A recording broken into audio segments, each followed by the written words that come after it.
বাবু চা খাবে? দুধ চা হলে খাবো। বৌমা, হ্যাঁ মা, তুমি এক কাপ দুধ চা, তুমি এক কাপ লিকার চা করে নিয়ে এসো, আমি লিকার চা খাবো। তুমি লিকার খাবা কেন? কালকে থেকে পেটে খুব গ্যাস হচ্ছে। এই দাঁড়াও, রান্না সিলিন্ডার ভর্তি আছে। এই যে মা, চল। মা, আজকে কি রান্না করবো? মা, আমি বলি কি আজকে রান্নার দায়িত্বটা ওদের দুজনের উপর ছেড়ে দাও। ওদেরও তো শিখতে হবে। তোমার অবর্তমানে ওরাই তো রান্না করে খাওয়াবে আমাকে আর দাদাকে। ঠিক আছে, যাও। আমি তোমাদের উপর রান্নার দায়িত্ব দিলাম। তোমাদের যেটা ভালো লাগে সেটাই রান্না করো।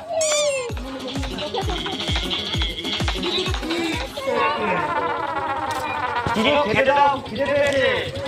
মা, আজকে মনে হচ্ছে দারুণ খাওয়া দাওয়া হবে। বাহ, পাগল ভাজা? হ্যাঁ, সবাই খেতে আসে।